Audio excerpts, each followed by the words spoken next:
कहानी मैं तुम्हें बताती हूँ सती की। कहते हैं एक गांव में एक औरत रहती थी, बहुत ही गरीब थी, लेकिन वो पति की बहुत सेवा करती थी। पति परायणा स्त्री थी। उसके पति बीमार थे और एकदम खाट पे चिपके पड़े रहते थे। अपने पति की सेवा करती थी, बिना पूछे कहीं जाती नहीं थी। सुबह उठती, पहले नहाती धोती, उसके बाद चाय पानी नाश्ता बनाती, अपने पति को खिलाती, नहलाती धुलाती, तौलिए से पोंछती, उसके बाद खाना पीना खिलाती अपने हाथों से। बहुत बीमार थे उस समय। बिना जब उसके पति सो जाते थे तो वो जगाती नहीं थी, अपने आप से ही उठते थे।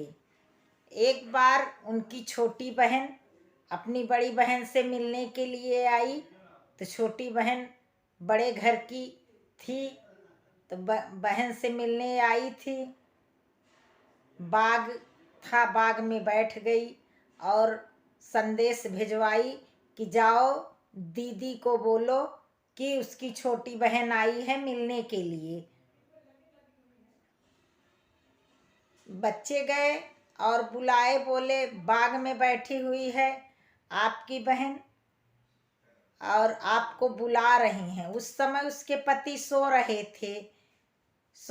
थे, तो उसने जगाना उचित नहीं समझा कि अभी सोए हैं। दवाई पानी दी थी, खा पी करके सोए हुए थे, तो वो जगाई नहीं, इंतजार करती रही। इंतजार करते करते शाम हो गई, एकदम गोधुरिया।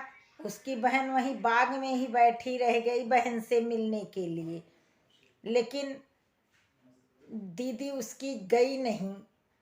जब गोधुरिया हुई तो उसके पति उठे, बोले आपने हमें जगाया नहीं। बोली क्या करूं, आप उठे ही नहीं। बहन आई थी, बिना पूछे मैं आपसे मिलने नहीं गई। तो बोले कहाँ है, बोली बाग में है। बोले जाओ और बहन को ले आओ। तो कही ठीक है। चल दी, गई अपनी बहन को, बोली बहन मैं आपसे मिलने नहीं आ पाई, आप सुबह से आई हुई हो, शाम हो गई है, तो अब ऐसे करो कि हमारे घर रुक जाओ आज। बहन बोली चलो ठीक है। डोला कहारों से बोली कि मेरी दीदी के घर लेकर के चलो। डोली में दोनों बहन बैठ गई, कहार डोला उठाए और दीदी के घर लेकर के आई।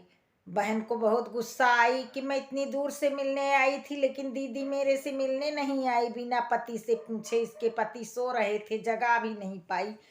देखूं ये कितनी सेवा करती है, चलूं इसके घर में देखती हूँ कितना कहा मानती है। इसलिए वो गुस्से में थी और बहन के घर आ गई। आई तो देखी कि बहन पति की खूब सेवा कर रही थी, बिना पूछे कहीं नहीं जाती है। छोटी बहन को बताया कि बहन मैं बिना पूछे कहीं नहीं जाती हूँ, बिना अपने पति की आज्ञा के बिना मैं बाहर कदम नहीं रखती हूँ। छोटी बहन बोली अच्छा। उसके बाद सुबह हुई तो बहन ने देखा कि बड़ी बहन उठी हुई है, झाड़ू पोछा करके, चाय वाय बना करके पति को पिलाई। उसके बाद नहलाई, गर्म पानी करी और बाथरूम में ले गई, नहलाई। नहला करके तौलिए से शरीर को पोछा। उसके बाद तेल लगाया सरसों का पूरे शरीर में, फिर कपड़े पहनाई, फिर खाना बना करके दी। खाना खाए उसके पति और जब सो गए तो पंखा करने लगी। जब उन्हें नींद आने लगी तो वो सो गए। तब धान ओखली में डाल करके और कूटने लगी। जब वो धान कूट रही थी तभी उसके पति की नींद खुली और नींद में ही उन्होंने कहा कि पानी दो। बहन ने हाथ में धान कूटने वाला जो मूसल था उसे हाथ में ली थी और ऊपर उठाई थी।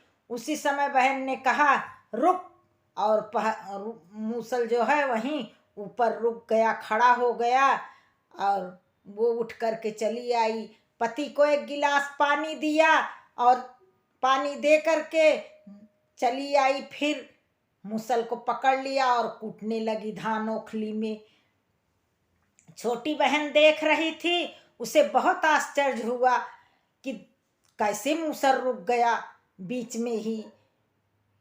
उसने बड़ी बहन से कहा दीदी ये तो अचंभव की बात है कि तुमने कहा रुक, मूसल रुक गया, ये ऐसे कैसे हो गया।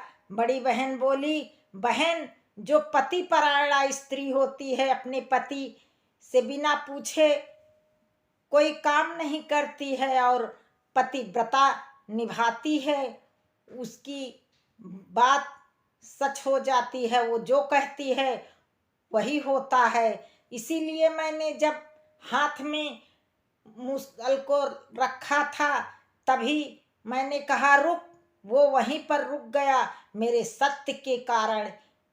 इतना सुनकर के छोटी बहन को बहुत अच्छा लगा। उसने सोचा, मन में विचार किया कि आज से मैं भी पति परायणा स्त्री बन जाऊंगी और अपने पति की सेवा करूंगी। यही संकल्प लेती है और अपने घर चली जाती है।